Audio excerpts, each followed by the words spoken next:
Good afternoon. Thanks for joining us across the fence. I'm Fran Stoddard. It's not an overstatement to say life as we know it depends on pollinators. The work of birds and bats, butterflies and bees impacts between 75 and 95% of all the flowering plants on the planet. Here in Vermont, researchers at UVM have recently published a study that proves the importance of pollinators is more wild than we know. In a few minutes, we'll hear about what you can do to help pollinators worldwide and at home. But first, let's fly off to Charlotte to take in the sights and sounds of a field ripe for pollinators. Keith Silva has our story. When it comes to bees, Charlie Nicholson knows how to catch a buzz. That's our queen. Oh, she wants to get out. Nicholson studies wild bees. And if you're wondering, aren't all bees wild? Nicholson says you can't be serious. The bee that we all know and love, that honeybee, isn't actually a native wild bee. They can become wild just like we can have wild feral cats. Okay. But honeybees are like chickens or pigs or cows. They're part of our system of animal husbandry. Honeybee is just one bee. We've got over 275 different species of bees in Vermont. And we've seen almost a third of those species on these blueberry farms, which that blows me away, the diversity that we see on blueberry farms. The blueberry bushes at Adams Berry Farm in Charlotte provide the perfect laboratory for Nicholson's research. When I step on this farm, I can smell all that sweet blueberry nectar in the air. I immediately just start hearing bumblebees, boom, boom, going from one bush to another. Those are all wild queens that are living in the fields and the forests surrounding this farm. And they're taking this early spring trip every day from their nest to this just bonanza of pollen and nectar on this farm. And they're taking that pollen and nectar back to their nest to provision their young worker bumblebees to be.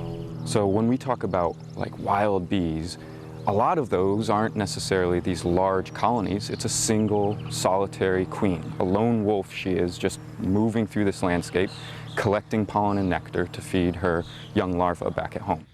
Nicholson received his PhD in natural resources from UVM in 2018.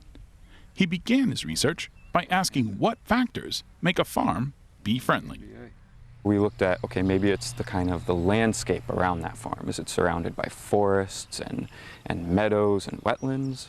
Or maybe it's what the farmer's doing on the farm. Are they organic or close to it? Or are they spraying lots of pesticides? And so what we found is, surprise, it's both of those things.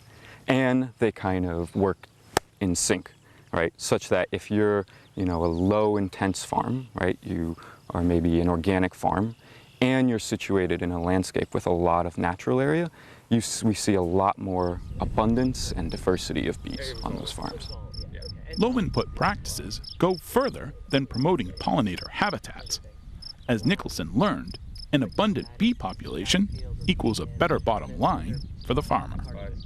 We saw that farms with really active, healthy bee communities had yields that were larger, so their farms were producing more berries, but those berries themselves were consistently larger, and they were ripening a little bit earlier.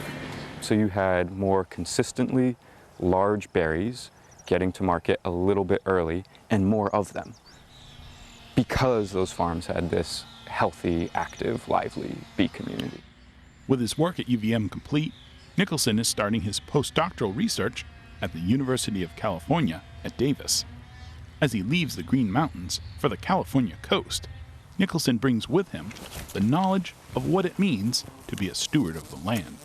In addition to having the joy of getting to watch and get to know all these beautiful organisms, these wild bees, dealing with Vermont farmers has been just another joy for me. They are an inspiration. They're up here super early, before the bees are, and they're out here super late. And they care so much about not only their farm, but the landscape around their farm, and what their farm means to the other animals that live in these natural areas, but also what their farm means to their neighbors. That it isn't always just, about the bottom line, or it isn't always just about minimizing your impact to nature, right? That you have to balance those things always as a farmer. And I learned that here, and I'll take that with me wherever I go. From the blueberry blossoms to the bees, and from the farmer to the researcher. This is a bee story. That's an A everywhere you look. In Charlotte, I'm Keith Silva with Across the Fence. And Keith had a special story he shared with us a few years ago. Nicholson received a $140,000 National Science Foundation fellowship. The notification was emailed to him, and it accidentally went into his email spam folder. I'm glad to report that he retrieved that email, and he would have gotten the money anyway, but it's a good reminder to always check that spam folder. So joining me now is Taylor Ricketts. He's the director of the Gund Institute for Environment at the University of Vermont. He is a leader in conservation of natural resources, and he's been named one of the world's most cited and influential scientists in the country. Welcome. It's fabulous to have you here. It's great to be here. Thanks for your interest. Yeah.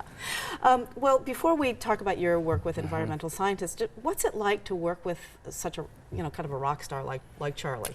It's without a doubt the best part of my job, working with students like Charlie, who just seize on an idea and works so hard for several years to make it come to fruition. He took this pollination idea that we had when he arrived at UVM and just took it over and owned it and did such a great job. Watching that spot by him just fills me with pride, and he's not the only one. The Gund Institute and UVM are full of people, students that are that clever and that hardworking and are gonna go on and change the world. It's just a joy. Important, impactful work. Yes, important, impactful work. So your research that you and Charlie did on pollinators doesn't mean your work is done with that. What else are you doing around pollinators? Well, most importantly, the research is done, but we're still working with farmers to make sure they understand what our research means and how they can manage pollinators. So that work is going on, even though Charlie's winging off to California soon. So that's a really important part, is to make sure that what we've learned becomes actionable knowledge for farmers. So we're going to still be working on that. But on the research front, so many things have led from this, and that's the fun of science, is that questions beget questions beget questions. We're working on climate change now and whether blueberries are going to be able to respond with their flowering times as climate changes, and whether their flowers will be open when the bees are active anymore, and if they can adapt to how climate change might be changing the timing of blueberries in a different way than they're changing the timing of bees emerging. So that's one thing, many others. Yeah. So one of the things that the Gund Institute does that's unique is that they bring in many other people, like economists.